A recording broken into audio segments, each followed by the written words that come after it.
दोस्तों, मैं अविनाश राजपूत आप सबके लिए एक स्टोरी लाया हूँ। कृपया उसे ध्यान से सुनिए। इंसान की सोच ही जीवन का आधार है। Story start. 3 राहगीर रास्ते पर एक पेड़ के नीचे मिले। तीनों लंबी यात्रा पर निकले। कुछ देर सुस्ताने के लिए पेड़ की घनी छाया में बैठ गए। तीनों के पास 2 झोले थे। एक झोला आगे की तरफ और दूसरा झोला पीछे की तरफ लटका हुआ था। तीनों एक साथ बैठे और यहाँ वहाँ की बातें करने लगे, जैसे कौन कहाँ से आया, कहाँ जाना है, कितनी दूरी है, घर में कौन कौन है। कई सवाल जो अजनबी एक दूसरे के बारे में जानना चाहते थे। तीनों यात्री कदकाठी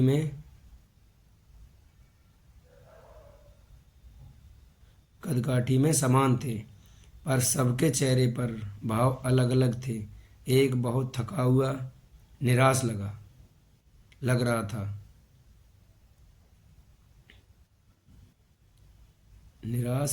रहा था। मानो सफ़र ने उसे बोझिल बना दिया। तो दूसरा थका हुआ था, पर बोझिल नहीं लग रहा था। और तीसरा अत्यंत आनंद में था। एक दूर बैठा महात्मा देख मुस्कुरा रहा था। तभी तीनों की नज़र महात्मा पर पड़ी और उसके पास जाकर तीनों ने सवाल किया कि वे मुस्कुरा क्यों रहे हैं।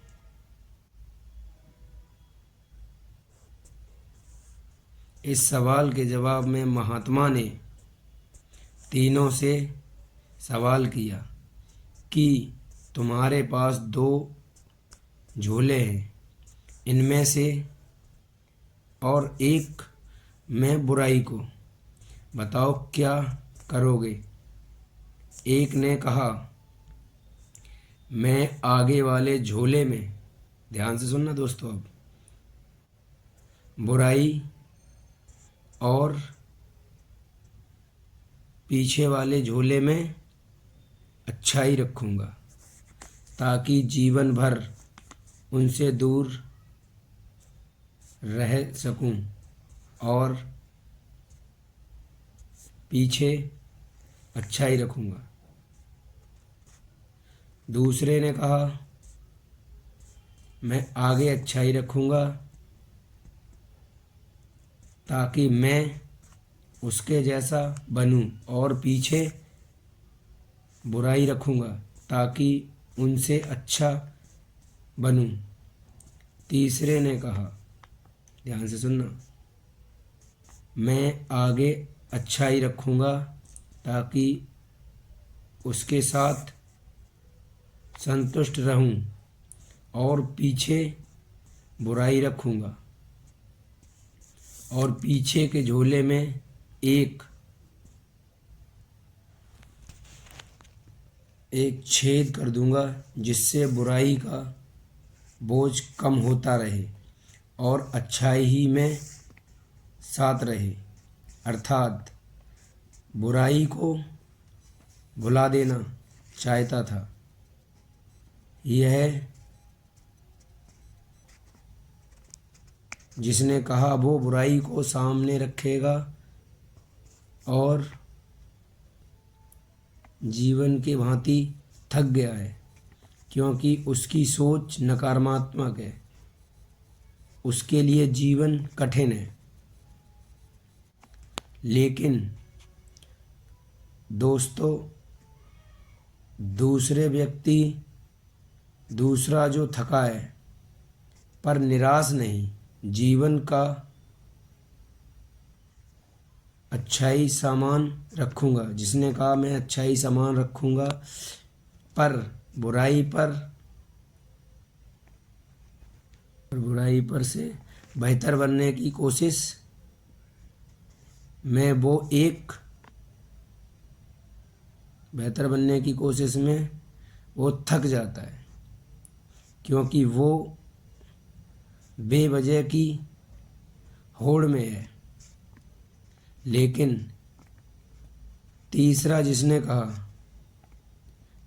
व्यक्ति जिसने कहा था अच्छाई आगे रखूँगा और बुराई को पीछे रख उसे भुला देना चाहता हूँ, वो संतुष्ट है और जीवन का इसी तरह। तो दोस्तों, आपको इस सीख से क्या पता चलता है? यही पता चलता है कि जीवन में आप जो कर रहे हो वो ध्यान से करो और किसी का बुरा मत सोचो। जो मिल रहा है उतने में संतुष्ट रहो। अगर एक दूसरे की होड़ में रहोगे